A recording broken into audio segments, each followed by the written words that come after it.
I love this story. Homeland Security Secretary Kristjen Nielsen was shouted out of a Mexican restaurant last night by protesters who were confronting her over the separation from parents and the internment camps of children. I don't know how else to say it. It's the separation and the internment of the children that the people were protesting.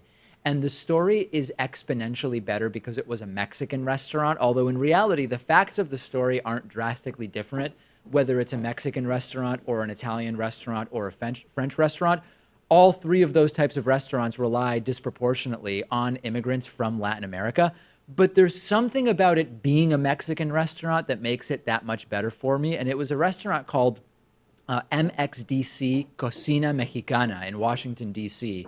And one person wrote to me saying that they went to a Mexican restaurant specifically to trigger protests, the idea that this was some well thought out idea from Kristjen Nielsen and her staff, to go to a Mexican restaurant to trigger protests so that then they could maybe try to say, we agree with the emotions expressed by the protesters or something like that. I don't think it's that well thought out. And we have video. Nielsen seems to keep her eyes down on her phone while the protesting is going on. Shouts of shame and if kids don't eat in peace, you don't eat in peace. And it was all captured on video. Check it out. You spend your evening here eating dinner and you're complicit in the separation and deportation of over 10,000 children separated from their parents. How can you enjoy a Mexican dinner as you're deporting and imprisoning tens of thousands of people who come here seeking asylum in the United States? We call on you to end family separation and abolish ICE! Abolish ICE! Abolish ICE! Abolish ICE! Abolish ICE! Shame! Shame! Shame! Shame! Shame! Shame! Shame! Shame! Shame! Shame! Shame! Shame! Shame! Shame! Shame!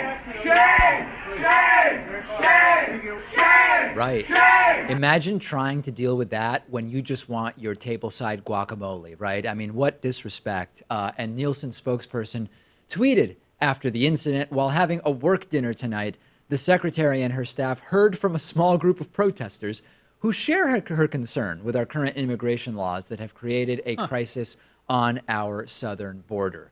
This has exploded into a conversation about free speech. The normal free speech warriors are notably silent in their defense of the protesters, other than saying that this isn't exactly the peaceful speech that they defend and champion. They're saying, some of them, that, listen, this is a restaurant and you're interrupting someone's meal and that the restaurant is free to handle this however they want.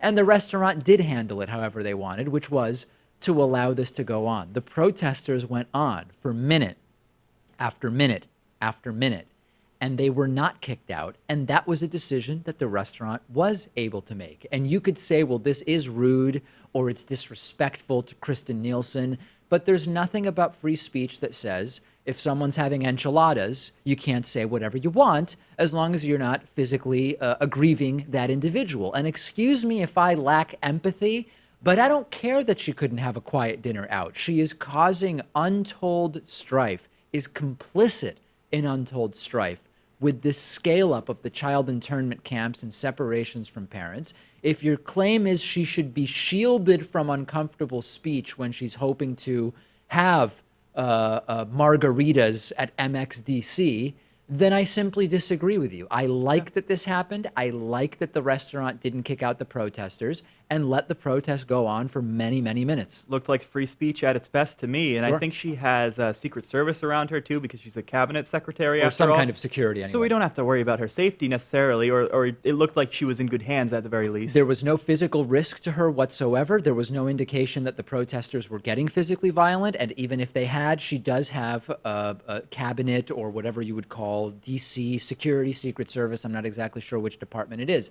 I am again reminded, again, because it happened to be at not just a Mexican restaurant, but a restaurant in general, about the late Anthony Bourdain, who pointed out many times that there is a hypocrisy with immigration where Latin American immigrants disproportionately grow and harvest a ton of the food that we eat and then cook their fair share of it and more at the restaurants that have received the food that they have helped to grow and harvest, the entire service economy of the United States would collapse were it not for Latin American immigrants, both documented and undocumented. And we hear, oh, they're stealing our jobs and they're dangerous immigrants. When it comes to the restaurant industry, they are single-handedly keeping the industry afloat. And as far as Kristjen Nielsen, she should resign. I have no idea whether she will, but she should. The pressure is on her. We've seen a lot of people who should resign. Scott Pruitt still hasn't resigned from the EPA. There's every indication she will stay, but she should resign. And if you're going to be complicit in the detention of children, at least have the decency to eat your dinner at home, right? Yes, just stay home and defrost a pizza or something.